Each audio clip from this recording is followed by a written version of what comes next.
How you doing there, Mr. Steele? I'm great. How are you, Dr. Brown? All right, let's get started, sir. Let's do it. I want to welcome everybody to the Faith Secure podcast, where we are watchful, prayerful, and prepared. I'm Dr. Michael Brown, the founder of Faith Secure and president of MDB Consulting Agency. Each episode, we're going to sit down with experienced security professionals, law enforcement leaders, emergency management personnel, and security practitioners. And we're going to have real conversations about the threats we are facing in our churches and our faith-based organizations today. This podcast is about preparation, leadership, and responsibility, because hope is not a strategy. Today's conversation is not about fear. It's going to be about responsibility. Now, if Mr. Steele will indulge me, before I go any further, I have to give a quick shout out. The theme music that was playing at the beginning of the podcast is courtesy of my little brother from another mother, Mr. DJ Batiste, and my godson, Alex. They put that music together especially for the Faith Secure podcast. Thank you for your support, guys. The title of today's podcast is going to be Why Churches Must Stop Saying It Can't Happen Here. The guest on today's episode is security director for one of the largest churches in the United States. Mr. Trent Steele retired with the U.S. Secret Service after 21 years and has been the director of safety and security at Prestonwood Baptist Church and Prestonwood Christian Academies in the Dallas, Texas area. He's been in this role since 2023. He has a driving passion to take the training, lessons, and experience from protecting our nation's leaders and translating it to local churches, schools, and businesses. Trent grew up in the Dallas, Texas area, graduated from the University of North Texas, and has three wonderful kids, Grace, Emma, and JT. We are absolutely delighted to welcome Mr. Trent Steele to the Faith Secure podcast. How you doing, sir? I'm great. How are you, sir? Thanks for having me. Oh, thanks for being here. We appreciate it. Are you ready to get started? Yeah, it's an important topic. I'm glad we're talking about it. Yes, let's do it without any further ado. Okay. I'm going to ask you, just to recap, how long have you worked in the security or public safety field? So I spent 21 years as a special agent with the United States Secret Service. And then I've been doing, I have my current position for almost 3 years. We're going on 3 years, so 24 years or so. Okay. So tell us, because we're interested, what environments have you been responsible for protecting? Oh, wow. I mean, everything from Republican national conventions, Democratic national conventions, inaugurations, to your average schoolhouse that your president was doing some sort of event at. So, you know, the sites have varied in size and in scope and in threat level, but I've pretty much done it all around the world. Done it. I tell people all the time, I think I've seen the whole world, except somehow I missed South America. I don't know how I didn't get that, but I'll get down there at some point. But yeah, I've done it all over the world. Some of my favorite stops were Ethiopia and South Korea, and doing protection all around the world. So it was a great ride. I loved every minute of it. I can only imagine. It sounds very interesting. Very interesting. So let me tell you, based on obviously your wide breadth of exposure, knowledge to different cultures, to everything, you bring all of that to bear. What misconceptions do people outside the security arena often have? Well, I think the misconception that I come across more often than any is just the idea that the difference between proactive and what I would call bodyguarding. Okay. If I'm the only guy protecting you and I'm just walking around behind you, I'm at the mercy of my ability to react to someone's action. And that's a completely ineffective way to do protection. Well, if you take that on a mass scale, if you take that into a church or a school building or a business, and you just put a bunch of guns around and say, okay, when something bad happens, react. Well, that's not an effective way to do things. We've got much more proactive. Your average Secret Service agent, if the president was coming to your building there, wherever you are, we'd have somebody on the ground at least a week ahead or so, doing the protection, getting everything squared away, liaisoning with whoever we needed to, and then we would just slip you into the protective bubble when you arrived. And at that point, you're safe inside that protective bubble because we've done the advance work ahead of time. Absolutely. Protection is not just sitting back and waiting for something bad to happen and then hope you react quicker than the guy down the street. It's actually finding that bad guy long before he even makes it there. All right. So that's very interesting. And again, that's what most people tend to think of the bodyguarding model. So I'm glad you did the difference between the two. So let's talk about churches and risk reality. Okay. Why do churches tend to believe they are immune? Well, I've said this a lot. I think that's an old school thought process with churches, and I think it's changing pretty rapidly. Okay. I don't think we have a choice if you turn on the news. I think even the most ardent God will protect us guy is realizing that they have a responsibility to get out ahead of stuff and not just hope that things work out well for us. That's just not the way things work. I'm not saying God isn't completely over everything, but we have a responsibility. Acts 20:28 says, pay careful attention to yourselves and to all the flock in which the Holy Spirit has made you overseers to care for the church of God, which he obtained with his own blood. Right. So that's not the idea that, no bad thing's going to happen. It says, hey, bad things are likely to happen. So you have a responsibility to get out there and get ahead of it. And you know what? And I'm going to piggyback on what you said, Mr. Steele. The word also said faith without works is what? Dead. Yeah. There you go. So you have to put in the work. And that is my mantra.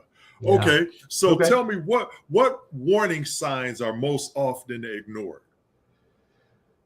Well, I mean, that's a tough question because, the United States Secret Service did one of the original exceptional case studies way back when, where they went to look in to see these large attacks of think judges and presidents and that kind of thing, prominent officials. And they wanted to find, what's that common denominator? What's the one thing out there that we can look for and find, we have a problem.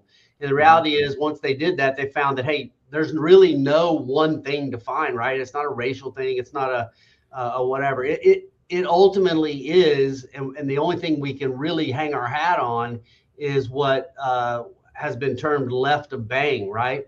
And it is the idea that a bad actor will, in his mind, have the seed planted, and then he will work a plan.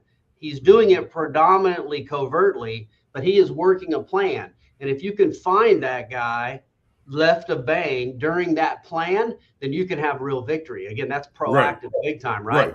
But if I know I've got a guy who has been on my radar, we've had some issues with him, and then I get a tip that he's bought a weapon at some point, right? He's begun a process towards an action, and I need to find him on that process. And that's where I can have real victory, which is tough for us in the security industry because we don't get a lot of credit when we just thwart stuff, right? So we thwart something, nobody ever knows that we saved the day because we didn't let it get to fruition. We didn't let it get right up to the day of bang. Absolutely. We stopped it way ahead of time, and therefore there's no real hero there, right? You are the hero. You stopped it, but nobody has any idea for the most part. You may send a report. You may send a report to a boss who says, "Okay, great, thanks."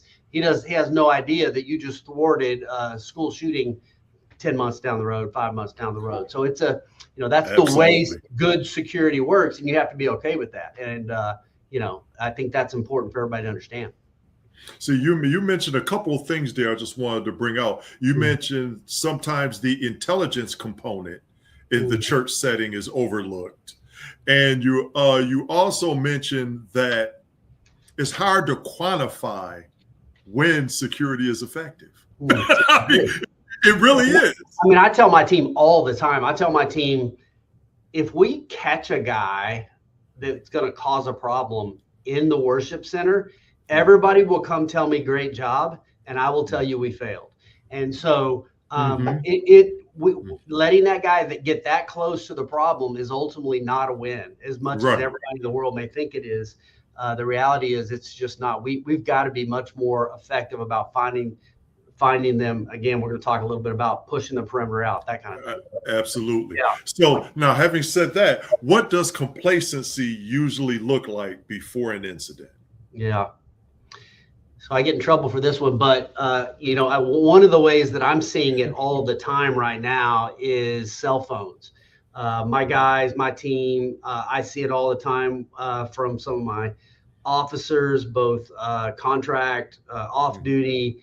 I did it as an agent. I'd pull the phone out at times when I probably shouldn't have. That thing is too easy to grab a hold of. It is really causing a problem. We saw this in Joe Olstein's church shooting, in which we had an officer that was on his phone as the bad girl came in at that point. The good news on that is that he didn't die. He lived. And as a matter of fact, my understanding is that he got in the fight pretty quickly after that and did a really good job of putting that down. But it could have gone really bad for him. I think cell phones is something that we've got to really, in the security industry, get a handle on. And begin to say, put that thing away. It's just going to get you killed. Even not only are you not going to be able to effectively stop a threat, but it's going to get you killed as well. Security mindset is a vigilant mindset. It cannot be looking elsewhere, doing other things, being distracted. You have to assume that it's going to happen all the time, and be prepared for it. Otherwise, you're in trouble. That's true. You're right. Well said. I'm going to tell you, in my other life as a branch manager in contract security, from the clients, that was the biggest complaint I got about security officers being on their cell phone. Yeah. That was you had to threaten to fire people. That was the only way to get it to. Absolutely. I've told my guys, them, if I see you on the phone, I'm going to walk over and say, put that thing away. I know you're going to get mad at me. I know you're going to think I'm being a jerk, but eventually when I walk away, about 5 minutes later, you're going to be like, he was right. Exactly. I'm trying to save your life. Ultimately, the last thing you want is to not have ever seen it coming. So that's right. That's true. All right, we're going to pivot here, Mr. Steele. I'm going to give you a scenario, okay? All right. So let's buckle up. It's Sunday morning, the second service. The building is near capacity. A volunteer notices an unfamiliar individual moving repeatedly between the lobby and the children's wing, avoiding interaction and bypassing check-in procedures. What concerns you immediately about that scenario? Well, let's start off with the victory that has already happened, which is that one of your staff members who you hopefully trained found that, right? So that's a victory right off the bat, right? We had somebody being vigilant and proactive, and they've come to you and told you something. That's a big win. Yes.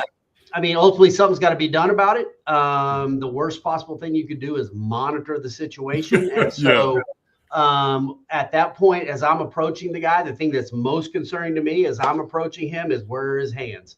I tell people all the time, half joking, there's like 3 people in the world that can kill you with their feet, and the rest of you are going to kill them with your hands.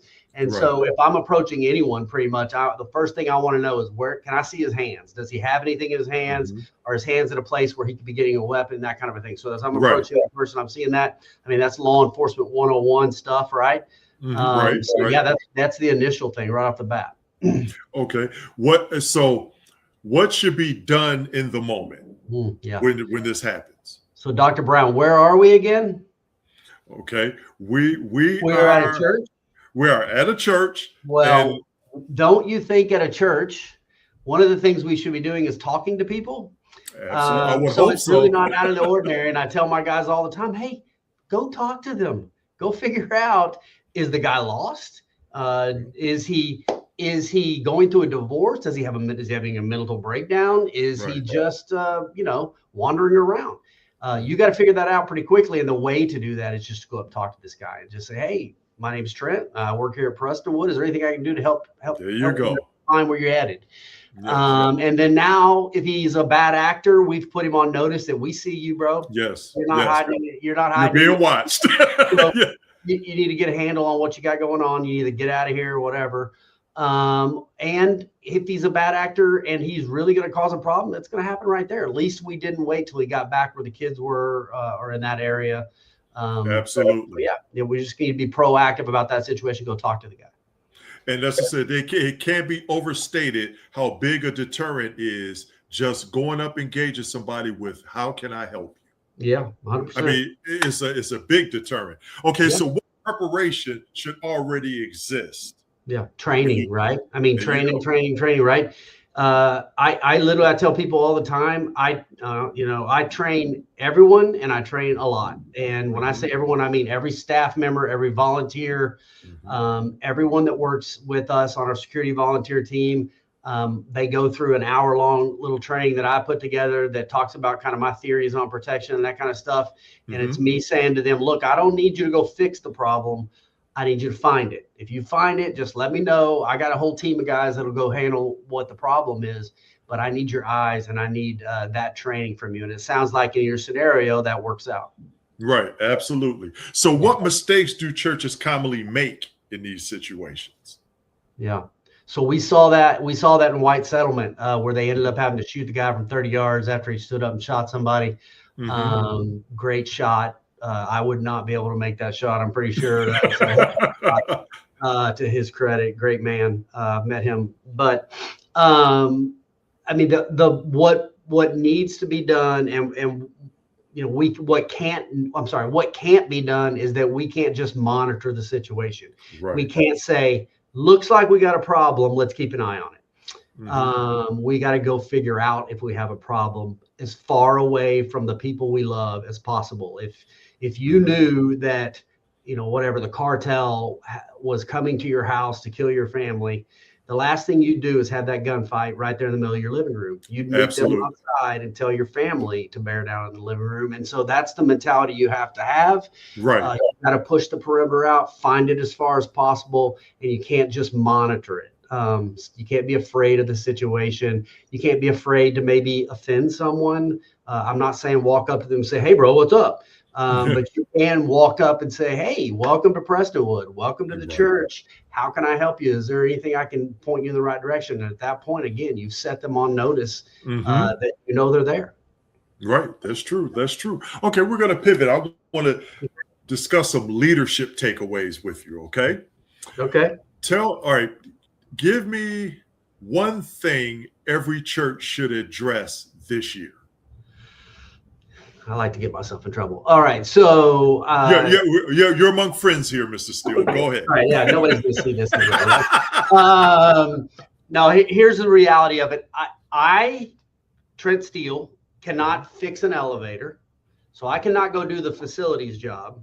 Right. And a facility guy cannot do my job. Right. So what I would say is hire a pro, right? You got to go out. You need to find yourself somebody that's been law enforcement, find yourself somebody that's a former federal agent, somebody with some sort of a background, a tactical background that can go out and think about the professional things that we need to think about. Our job is getting much more complex. It is not as simple as putting a bunch of people, having a few guys that are, on your security team. It's complex and there's a lot of complex issues out there and you need a professional. So I would say if you're, an executive pastor, you're hiring at a church, begin to look for people with the background necessary for this. And just to piggyback on what you're saying, that's why I'm an advocate of assessments being performed at churches, because it's hard to fix what you don't know about. Yep. Yeah. So again, bringing in a professional to let you know where your gaps are, so you know what you need to address. 100%. So give me one policy most churches don't have, but they need in your opinion. Oh man, that's a good question. There's a lot of them. I think churches I think church leadership, we've mentioned this, and they're a little hesitant to want to think that the threats that President Trump is up against right now are the same threats that they're up against. Right. But the reality is it's not a lot different these days. And so I would say We have a no backpack policy that I implemented when I got here at Prestonwood, and the no backpack policy is pretty simple. If you have a backpack, I'm so sorry, sir, we have a no backpack policy. That'll have to go back to your car. I don't give them the option of me searching it. I don't have time for that. And the reality is you can probably get away with getting to a church without it. If you're a staff member, I have some permanent badges that I put on your backpack, and it's a TSA get out of free jail card. Okay. You can bring your backpack. But generally speaking, the average person cannot come in with a backpack.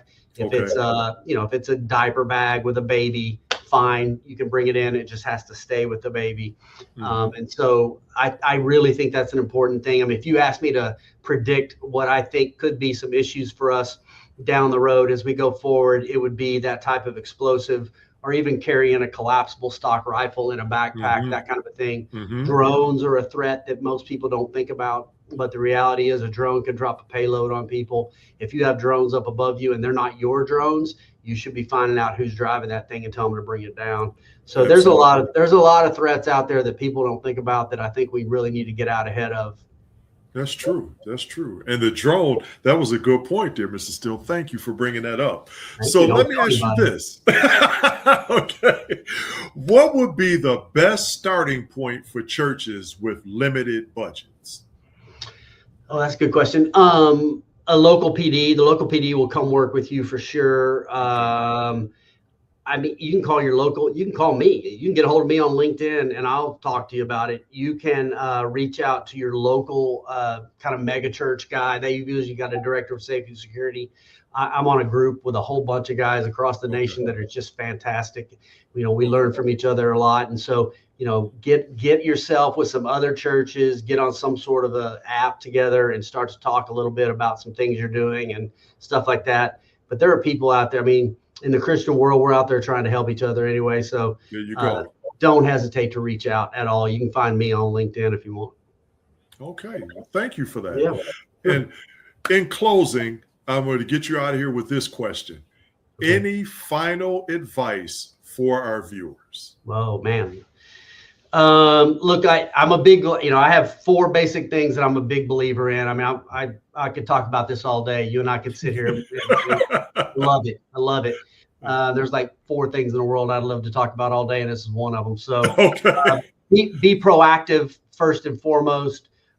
Push the perimeter out. In other words, let's don't wait till the person gets all the way inside. Literally 73% of church and school shootings begin outside.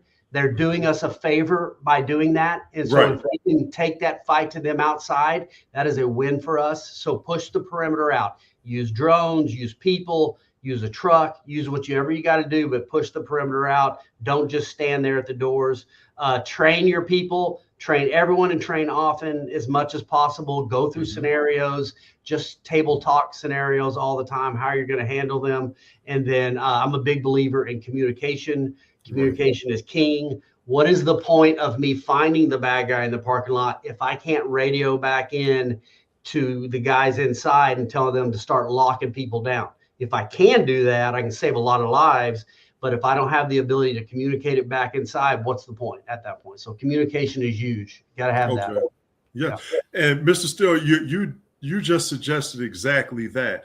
Most of your suggestions really does require a large spend. I mean, a lot of what you suggested. I mean, like I tell people also, I say, you start with a basic emergency plan, emergency response plan. Doesn't cost a lot of money. It doesn't. No, it doesn't. That was the frustration with me as an agent, is that the information is really pretty simple. It's just a matter of getting it to the right people. Like, you just have to know how to secure this building. And the answer isn't always just putting more guns there. Yeah. That's true. That's true. Well, Mr. Steele, I want to thank you for coming on the Faith Secure podcast and being on this episode. You did an outstanding job. I expected no less. Thank you. Just hang out with me for a few more minutes, okay?